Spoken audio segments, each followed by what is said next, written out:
I own this, and it feels great. Alf for the Master System.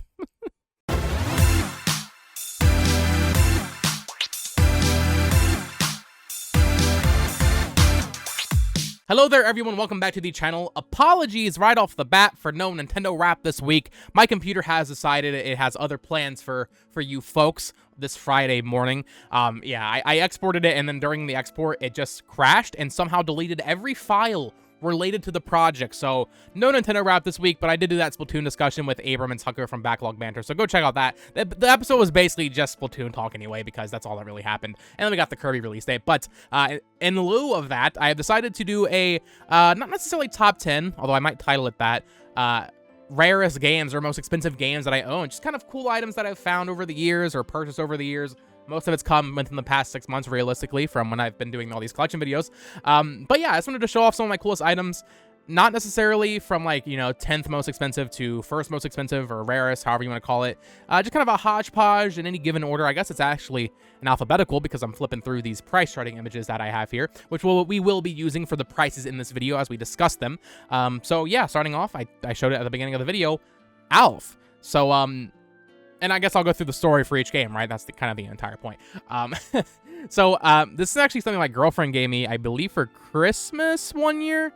And she got it from her father. So I believe in her grandmother's attic, they just had boxes of stuff that was her dad's and her uncle's.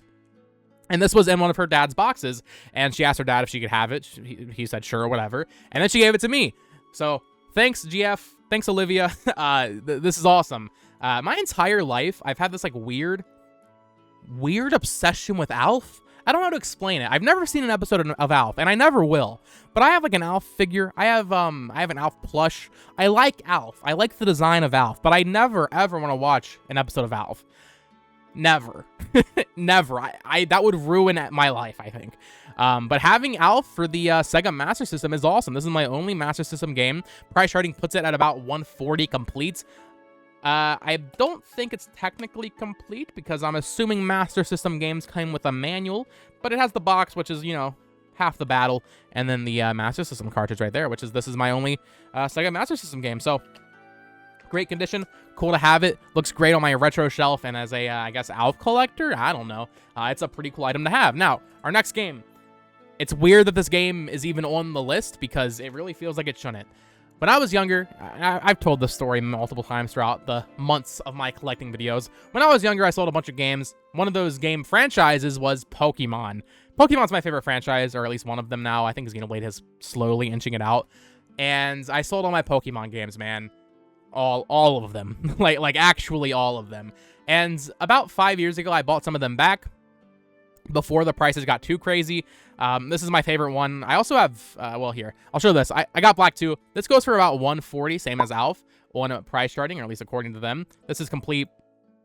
I also have Pokemon Black 1. I don't know if that one is quite as expensive. Gen 5 is my favorite generation of Pokemon games. I figured I would grab this one to represent it. And I believe, so I think it was like 2018 that I bought this. Yeah, I think it was 2017 or 2018. And what happened was, when I was younger, I would sell my games to GameStop to buy new games, right? But if it was a DS game, I would just sell them the cartridge because I knew they threw out the cases. And I knew one day, at the back of my brain, I knew I would want this game again, so I kept the case. I got a really good deal, and I think it was, I want to say it was like $60 at an auction for cartridge-only Black 1 and Black 2 at the time, which at the time was already a really good deal. So, yeah, really happy to have these in the collection. I mean, Black 2's over on the shelf, but you'll see it in the background of my videos at times. So yeah, crazy that these games are so expensive. Pokemon Heart Gold and Soul Silver are like 200, I think. Pokemon Emerald's around the same. And now if you want to get the Heart Gold and Soul Silver, like, big box with the Pokewalker, good luck. That's just impossible. So, yeah, Pokemon Black 2. I feel a Pokemon game should not be in this list, but alas, it is. All right, this next game is something I actually thrifted, and it's not the most valuable, which is why, I'm titling this video top 10 or whatever, rarest / most expensive games. This isn't that. This is just a cool item that I'm very happy to have because if you've been following me for a while, you know I'm a thrifter. I thrift a lot. So this is something I got at Goodwill Outlet. Before I show it to you, as well as another item we're going to get to, at Goodwill Outlet, you pay by the pound. So I believe at my Goodwill Outlet, it's like $30 a pound or something like that. So a video game costs, depending on the manual, maybe 30 to 50 cents, in that range, somewhere in there. This game's only worth like $66, it looks like, on price charting, but it's just such a cool find. A PS2 game, a game, a series I'd never even heard of somehow, despite loving Capcom, and that is Clock Tower 3. So, like I said, not the most expensive, but just the fact that I thrifted this and paid less than $1 for it, kind of just makes it more of a special piece in my collection. I'm very happy to have this. It is kind of dirty, as you can see there. I need to replace the case. But yeah, one of my craziest finds. I think I did a short on it when I found it, or actually Olivia found it. So shout out to her, and she brought it home. But yeah, this is sick to have in the collection, and I definitely want to play these eventually. I was at a local game store recently, and they had a Clock Tower 1 on PS1, I think for $200. That game store overprices stuff, so I'm assuming it's probably a little bit cheaper than that. But yeah, this franchise is pricey. People like their Clock Tower, I guess, and I'm certainly interested in it. So that's that. There are 2 other games I've thrifted in this video, so we'll get to those. But because we are doing this in alphabetical order, I suppose, we have, spoiler alert, most expensive game I own, I think, or right around there. I think there's a couple games I have that are around this price. Devil's Third. If you've been watching my videos, you know I'm a huge Wii U collector, as you can kind of see there. I got my Wii U shelves. I'm going for a complete set. I'm missing like 30 games now at this point between all regions. It's down to the expensive stuff, though, like Book of Unwritten Tales 2, which I believe is the most expensive Wii U game. But Devil's Third is sitting right around $420 complete. I paid $300 for this back in March, I want to say. I did a video on it back then, and I did a pickups video where I showed it and talked about it there. So go check out that. But yeah, it's only going up in price. I got a really good deal on it. It is used, but I'm glad I got it when I did, because I think it's only going to go up, and that's something I should say, right? Don't listen to this video as me saying I'm hoping these go up in price so I can sell them and make a profit. I'm not trying to flip these games. This is my personal collection, right? This is the stuff I just cherish, and my consumerism brain go bonky, and I like owning expensive item. Don't take this video as like, oh, you should buy this because I think this is not financial advice, right? So I feel like I should say that, because sometimes people get that vibe from my videos. That's not the vibe, guys. That's not the vibe. So yeah, Devil's Third, my most expensive Wii U game, probably. We'll get to that. So yeah, super cool to have this in the collection. Next up is, okay, this actually is, okay, this is more expensive. I don't think it gets more expensive than this in this video. Another game I got around the same time. I was just going crazy with the credit cards back in February and March. But I'm glad I got this when I did, because I did get it for a pretty good deal, and it has gone up in price. And that is, of course, Fire Emblem Fates Special Edition. I am including special editions in this video, if that wasn't obvious. As you can see, this is a special edition. So the story with this game is, it has both Birthright and Conquest on one cartridge, but it also has Fire Emblem Fates Revelations. Revelation. It's just one revelation, not multiple revelations. So that makes it very sought after, because Revelation is gonna go. It's gonna be bye-bye when the eShop closes next year, or when you can't purchase stuff. So as a Fire Emblem fan, as a Fire Emblem collector, this is kind of like an item that you need, basically. It was super limited when it came out. It only cost $100 when it came out, I believe, and they just did not print enough of it. I tried so hard to get it in 2015, and I just couldn't. And I kind of just gave up for years until I started making those 3DS videos, and they started doing really well. So I was like, you know what? I'll get it. My 3DS collection is pretty damn fleshed out now. There's a couple things I'm still missing that I want, notably a lot of Atlas games. But this is my crown jewel of the 3DS collection, for sure. Next up is another game I thrifted. So once again, not necessarily one of my most expensive games. I have more expensive games in the shelves that I'm not showing, but because I thrifted it, it just holds a very special place in my heart. Because of that, it is a game I had when I was younger, but I sold. So thrifting it for 30 to 50 cents and just having it in my collection again makes me very happy. I will note, so I'm very transparent about this with you guys, right? When I get stuff that I already have at Goodwill Outlet, I will resell it. In the case of this game, I have found this game twice now. Twice at my Goodwill Outlet. That is insane. And that game is Paper Mario: The Thousand-Year Door. So, yeah, I found this back in January, maybe? It was this year. And once again, paid by the pound, 30 to 50 cents. Fantastic deal. Really good condition copy, I must say. This person took care of their stuff. At the same time, I also got Metroid Prime and Wind Waker. So same person donated their stuff. I remember. I'm so upset I didn't get it, but obviously I can't be too mad because I got this. I overheard one of the other people there talking, who I know is a reseller because he's there all the time. Specifically a reseller. He's not playing games.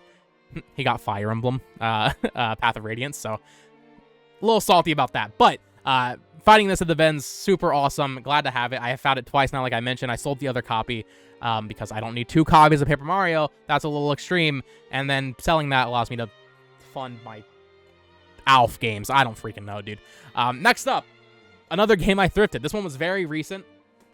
I want to say that price charting is a little off on this because when I go to solds on eBay, it's actually a little bit higher. It's like 120-ish, but it can be anywhere in the range of like 90 to 120. And that is Persona 3 Special Edition on PS2. I also got Persona 4 the same day. You'll see that in my last pickups video, I want to say. So this is a recent pickup. Yeah, this was awesome. I'm not a huge Persona fan. Not for... I just haven't really played them, you know. I put like 15 to 20 hours into Persona 5, and I really enjoyed it. I just have trouble sticking with the game for that long unless it really, really hooks me in. I love Shin Megami Tensei 4. I always say I'm a Shin Megami Tensei fan, but really I've only played SMT4, and I love that game to death. I will like all of these games when I play them eventually. I just don't really have the time, right? But finding Persona 3, oh, and here's the thing with this, right? So you're probably thinking, oh, you pay by the pound, so this is actually more expensive than Paper Mario. It might have been a little bit more expensive, but Goodwill Outlet, or at least mine anyway, has this funny little clause where if it's a book, you get it for 50 cents flat no matter what. And because this has an art book in it, they gave it to me for 50 cents. Thanks, Goodwill Outlet. So yeah, that's all the Goodwill Outlet stuff for this video, or thrifted games for this video. There are other really cool stuff I found, actually no, I lied, there's another thing, but it's kind of like a bonus. Like I mentioned, I found Persona 4, I found Wind Waker, I found Wind Waker twice actually, I found Metroid Prime, I found other GameCube games, and just cool stuff, man. Go watch my pickups videos over the past months. In fact, there's actually a pickups video I almost want to revisit, maybe just rewatch or recontextualize now that I have a viewer base. Back in January, I found a ton of games. I think it was the Paper Mario Day, actually, where I got Wii Sports Club, Metroid Fusion, Golden Sun, a ton of awesome stuff. And my total that day was like 20 bucks for everything. And there was like a PS1 in there. So yeah, go watch that if you haven't. Back in January, I think it was I think I titled my craziest Goodwill Outlet finds ever, something like that. So go check out that. But moving on, we have another Wii U game, baby. So this was a limited release in PAL regions from Pixel Hearts. This is the Smup Collection. A Wii U game made to be limited for the sake of being limited. They also did Finding Teddy 2, which I do not have, sadly. That one's also very expensive. This goes for about $160 right here. Glad to have it in the collection. It is used, sadly. Would have preferred to not have it used, but alas. Glad to have it, at least one of the Pixel Heart games in my collection. It is cool in the back. It actually shows you what number you are. I'm 2304 out of 3,000.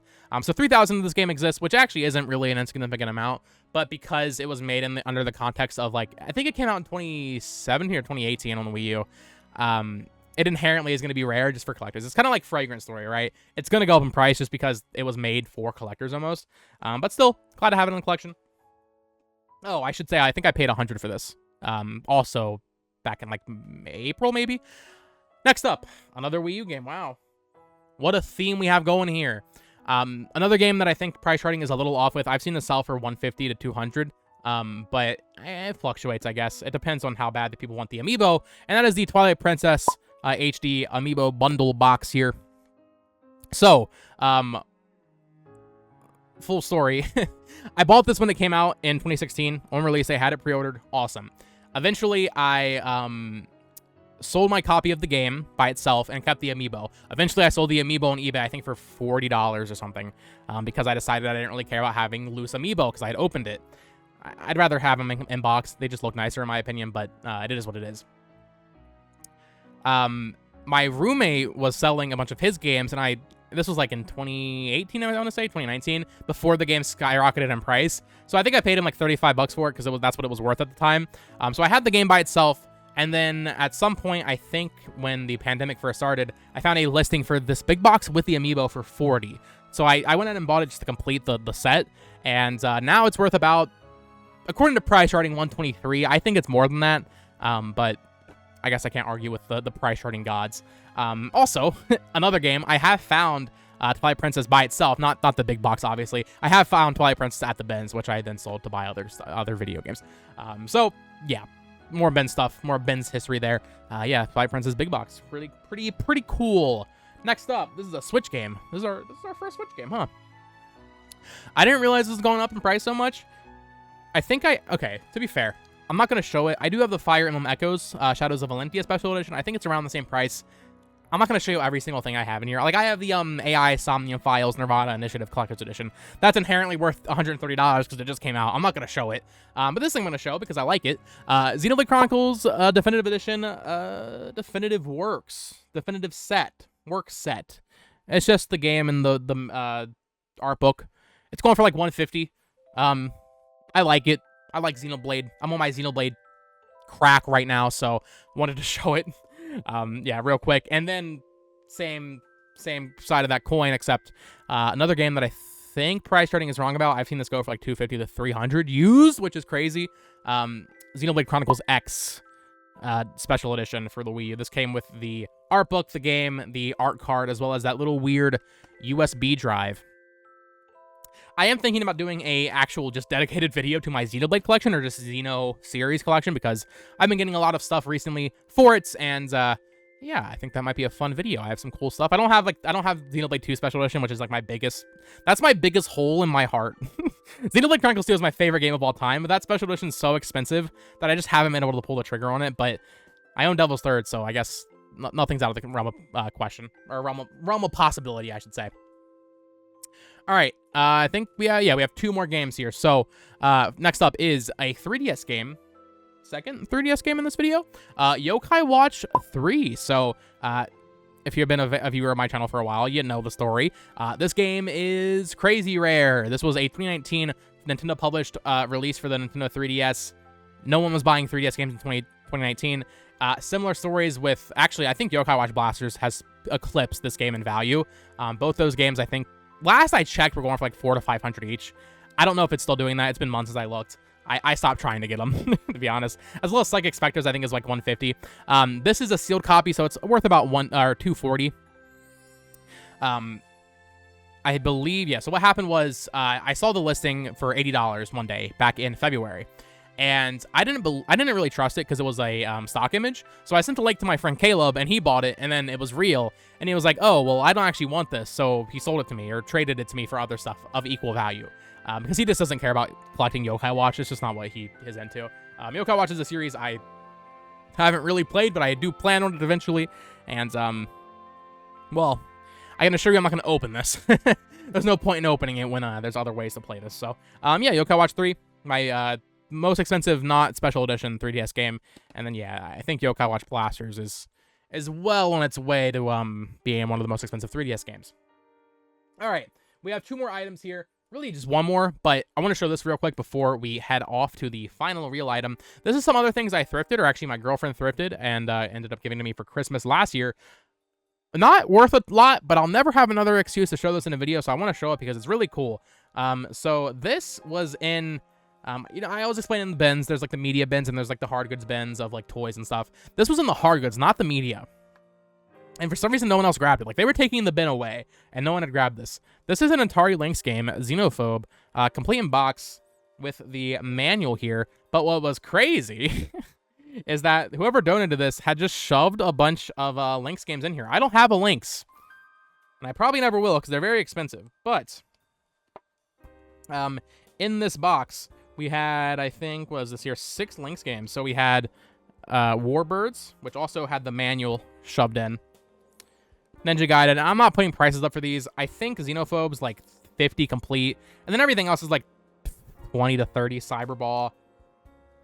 Paperboy. Xenophobe, of course.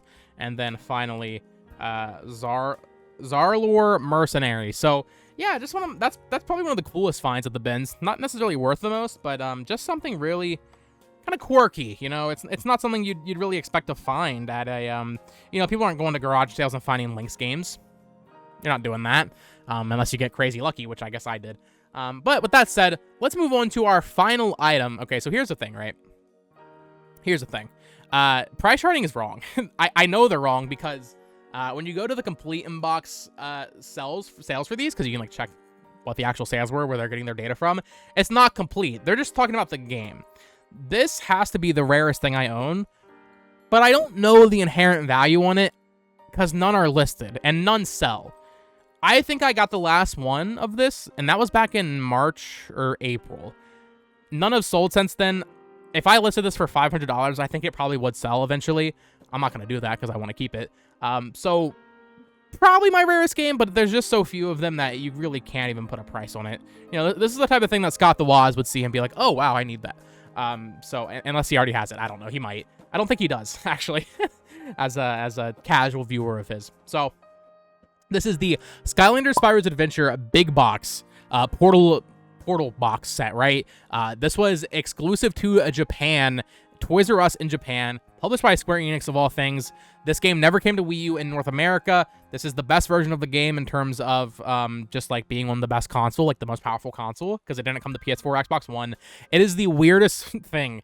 I don't know why they released it in Japan. They released it in Japan after Giants came out, which makes it even weirder. It's just such a weird piece to have, and the game by itself sells for anywhere from like 50 to 100, which I think is where price rating's getting their value from, because that's about the price of just the game in the case. This big box with the amiibo, with the portal, I almost want to say it's priceless. If you're a Wii U collector and you want to go for like variants and big box stuff, this is probably the craziest. This is like the grail. This is the grail. That, like, you know, Fatal Frame and Devil's Third and Book of Unwritten Tales 2, if I had the money, I could go on eBay and just buy it, right? You can't buy this. You just can't. I mean, I got lucky, and someone listed, it was a seller from, like, Tennessee or something, which is the weirdest thing. They listed just the box without the game, and I already had the game, so I was like, you know what, sure. I think it was, like, 50 or 60, I want to say, with shipping or something, and I couldn't pass that up. I know I would never see this again. I found out about it from my friend Caleb, who actually got it. He imported it on Amazon Japan back in like 2019. He had to use like a shipping proxy service. It was a whole thing. So this has to be, yeah, I think this is my rarest item that I own, period. In all regards, not even just video games. Not that I collect anything else. So yeah, that is it. That's gonna do it, guys. That is all of my rarest games, or some, I guess I should say some of my rarest games. I have other games that are expensive that I didn't show here. Some of my cooler items for sure. Let me know what you think. What do you think of this collection? What do you think of me doing a video like this? I think this is what you people want to see. I think that's the idea. So maybe I'll do more stuff like this. It's just, I got burnt out, you know, talking about 3DS every day, you know, so maybe I'll slowly ease back into it, right? Let me know what your favorite thing is that you collect. What is your favorite item in your video game collection? I love hearing about that stuff. I do have a Discord where you can come in and talk about that stuff. We have a pickup channel. We have a collection channel where you can post pictures. It's a great time in there, so go check out the Discord, and let me know, of course, down in the comments below, because when you comment down below, the algorithm boosts me up, and I like that. So yeah. I just kicked the camera. I think that's a sign we should wrap it up here. Of course, you can follow me on Twitter at BotoxMedia. Join my Discord, as I mentioned. And yeah, until next time, peace.